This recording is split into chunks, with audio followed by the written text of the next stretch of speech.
Hello दोस्तों, बात करते हैं इस टाइप क्वेश्चन को आप कैसे फास्ट सॉल्व कर सकते हैं बिल्कुल यूनिक मेथड के साथ।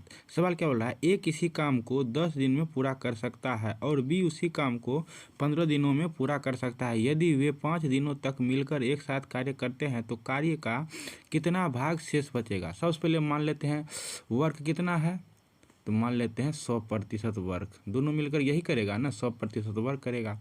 कहने का मतलब एक किसी काम को 10 दिन में पूरा कर सकता है तो दोनों मिलकर कितना दिन में काम, मतलब दोनों एक साथ मिलकर कितना दिन में काम किया है, तो 5 दिन तक काम किया है। ठीक है, तो 5 दिन में कितना काम कर देगा, बोलिएगा 5/10। ये ए वाला की बात करते हैं। ठीक है, और बी की बात करते हैं। बी जो है किसी काम को 15 दिन में पूरा कर सकता है तो 5 दिन में कितना कर देगा, बोलिएगा 5/15 यही करेगा ना। और शेष काम को मान लेते हैं एक्स। ठीक है, इसको काटिएगा कितना हो जाएगा 1/2, इसको काटिएगा तो 1/3। ठीक है, तो कहने का मतलब 1/2 प्लस 1/3 प्लस में एक्स बराबर कितना हो जाए 100%। 1/2 को आप जब प्रतिशत में बदलिए कितना हो जाएगा, तो 50%। 1/3 को आप जब प्रतिशत में बदलिए कितना हो जाएगा, 33.33%।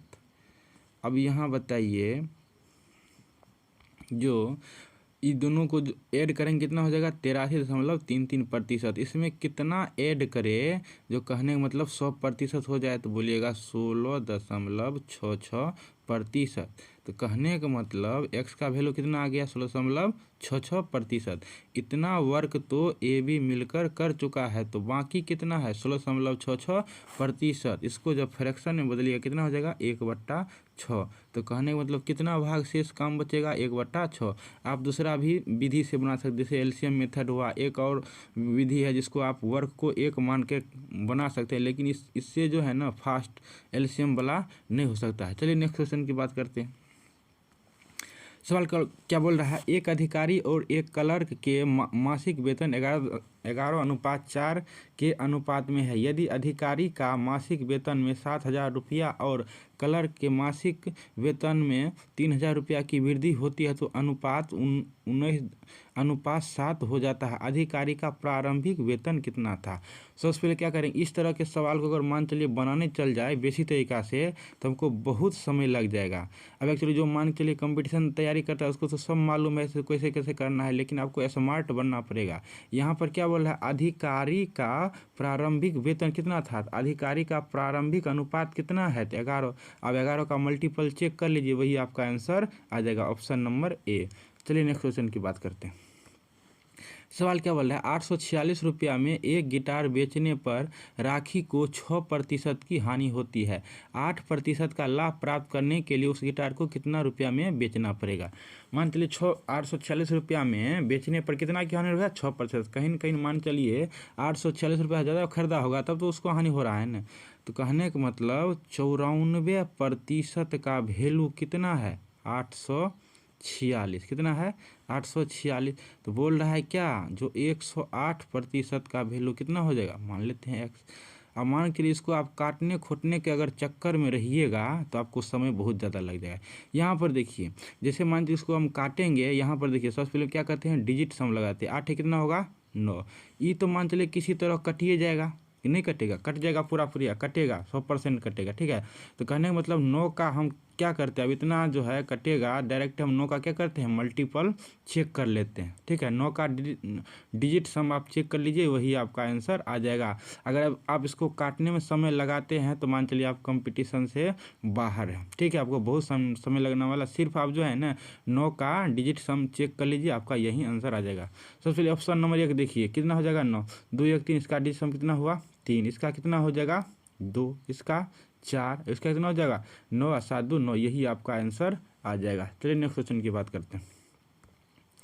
सवाल क्या बोला, एक फल विक्रेता के पास कुछ सेब था, उसने 40% सेब को बेच दिए, अभी भी उसके पास 540 सेब शेष है।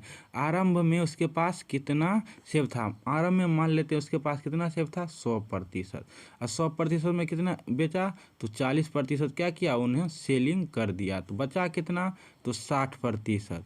तो 60% का यहाँ वैल्यू कितना है, तो बोलिएगा 540 है, यही है ना। तो बोल रहा है जो आरंभ में मतलब 100% का वैल्यू कितना हो जाएगा, 100 हो जाएगा। इसको काटिए 6 से, सॉरी 0 से, यहाँ 0 कट जाएगा, 6 नमा 54। तो कहने के बाद 100 में बराबर कितना हो जाएगा 900। तो शुरुआत में उसके पास कितना सेब था 900, यही आपका आंसर आ जाएगा। चलिए नेक्स्ट क्वेश्चन की बात करते हैं। सवाल क्या बोला है, दो धनात्मक संख्याएं 7:4 के अनुपात में है, यदि उनके वर्गों के बीच का अंतर 297 है तो दोनों संख्या का योगफल ज्ञात कीजिए। अब जो है ना धरफल में क्या कीजिए, उस सवाल को पढ़ रहे हैं उसको, फिर अब आपका इसका जो है ना वर्ग निकाल रहे हैं, आपको बहुत ही ज़्यादा समय लगने, सवाल को जो है ना स्मार्ट तरीके से सॉल्व करने का कोशिश कीजिए। सवाल क्या बोला है, दोनों संख्या का योगफल का अनुपात, यही दोनों संख्या है ना, योगफल दोनों को ऐड कर लीजिए, कितना हो जाए 7 4 11, 11 का आप मल्टीपल चेक कर लीजिए ना, तो यही 33 आपका आंसर आ जाएगा। 11 33 होता है। और देखिए दूसरा हम क्या है, 11 का मल्टीपल नहीं है। इस प्रकार से आप इजीली सॉल्व कर सकते। चलिए नेक्स्ट क्वेश्चन की बात करते हैं। सवाल क्या बोला है, किसी बस की चाल ठहराव समय को घटाकर 40 किलोमीटर प्रति घंटा और ठहराव समय को मिलाकर 42 किलोमीटर प्रति घंटा है, बस प्रति घंटा कितने मिनट के लिए रुकती है। सवाल बहुत हल्का है, मान चलिए सवाल जो है ना थोड़ा लटपटा के दिया है। 40 किलोमीटर प्रति घंटा की दर से क्या है, पहले मतलब चाल चल रहा था, अब क्या हुआ, थोड़ा विश्राम किया, यही सोच सकते हैं। उसके बाद क्या हुआ, 42 किलोमीटर प्रति घंटा की चाल से वह बस चल रहा है। तो बोल रहा है कितने प्रति घंटा मिनट के लिए वह बस रुकती है। पहले 60 था, 42 कितने देर की कमी, मतलब कितने थी किलोमीटर प्रति घंटे की कमी हुई। तो बोलिएगा जो 18 किलोमीटर प्रति घंटे, कितना पे 60 पे। ये किलोमीटर प्रति घंटा, इसको जो है ना आप मिनट में बदल लीजिए। इसको क्या करेंगे 60 से गुना कर लेंगे, 60 से 60 खत्म हो गया। तो कितना मिनट के लिए रुकती है प्रति घंटा, तो 18 मिनट के लिए। चलिए नेक्स्ट क्वेश्चन की बात